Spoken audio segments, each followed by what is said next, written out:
விஜயுடன் கூட்டணி 70 இடங்கள், துணை முதல்வர் பதவி. காங்கிரசுக்கு மாறி மாறி பறந்த 100க்கும் மேற்பட்ட கால்கள்.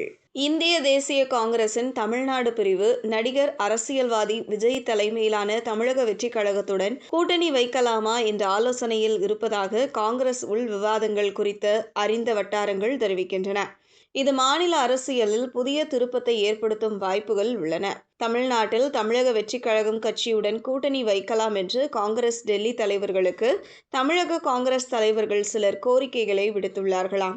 இது தொடர்பாக காங்கிரஸ் ராகுல் காந்திக்கு அவர்கள் நெருக்கடியை கொடுத்து வருகிறார்களாம்.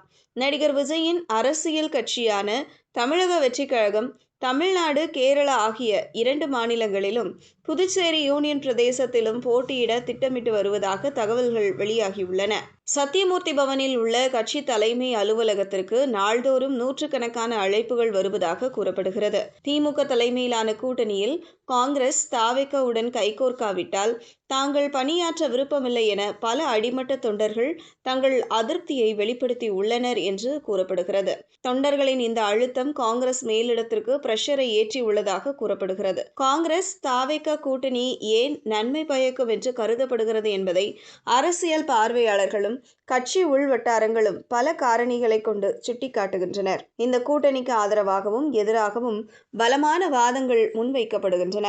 தற்போதைய சூழலில் திமுக தலைமையிலான கூட்டணியில் காங்கிரஸ் பொதுவாக 20 முதல் 30 சட்டமன்ற தொகுதிகளில் மட்டுமே போட்டியிடுகிறது. ஆனால் தாவேகா தலைமையிலான கூட்டணியில் காங்கிரஸ் கட்சிக்கு 70 முதல் 80 இடங்கள் வரை ஒதுக்கீடு செய்யப்படலாம் என்று வட்டாரங்கள் மதிப்பிடுகின்றன. இது அதிக எண்ணிக்கையிலான காங்கிரஸ் தொண்டர்கள் தேர்தலில் போட்டியிட வாய்ப்பளித்து சமீப ஆண்டுகளில் சோர்வடைந்த தொண்டர் தளத்திற்கு புத்துணர்ச்சியை அளிக்கும் என எதிர்பார்க்கப்படுகிறது. விஜயுடனான ஒரு கூட்டணி தமிழ்நாட்டை தாண்டி கேரள அரசியல் களத்திலும் தாக்கத்தை ஏற்படுத்தும் என எதிர்பார்க்கப்படுகிறது. கேரளாவில் பாஜக தனது கால்தடத்தை பலப்படுத்தி வரும் நிலையில் அண்டை மாநிலத்தில் உள்ள காங்கிரஸ் தலைமை தனது பாரம்பரிய ஆதரவு அடித்தளத்தை பாதுகாக்க ஆர்வம் காட்டுகிறது. விஜயின் செல்வாக்கு கேரளாவில் காங்கிரசின் தேர்தல் பிரச்சாரத்திற்கு உளவியல் மற்றும் அரசியல் ரீதியான ஊக்கத்தை அளிக்கும் என்று கட்சி மூலோபாய வல்லுநர்கள் நம்புகின்றனர். புதுச்சேரியில் காங்கிரஸ் தாவேகா இடையிலான ஒருமித்த கருத்து கட்சி மீண்டும் ஆட்சிக்கு வருவதற்கான வாய்ப்புகளை மேம்படுத்தலாம் என்று தகவல்கள் தெரிவிக்கின்றன.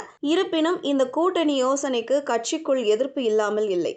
மல்லிகார்ஜுன கார்கே, கே. செல்வ பெருந்தகை, ப. சிதம்பரம் மற்றும் பீட்டர் அல்போன்ஸ் உள்ளிட்ட மூத்த தலைவர்கள் திமுக உடனான கூட்டணியை தொடர்வதையே ஆதரிப்பதாக தெரிகிறது. திமுக தலைமையிலான அணியில் கூட காங்கிரஸ் குறைந்தபட்சம் ஒரு சில சட்டமன்ற தொகுதிகளில் வெற்றி பெறுவது உறுதி என்பதே இவர்களின் வாதமாக உள்ளது.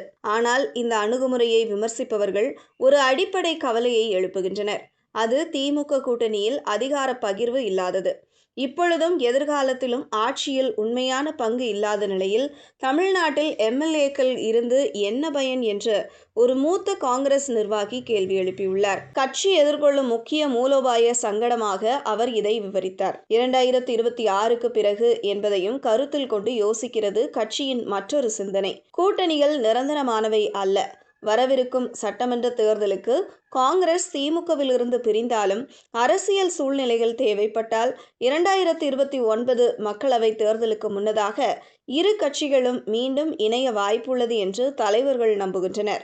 தற்போது இறுதி முடிவு காங்கிரஸ் மேலிடத்திடமே உள்ளது.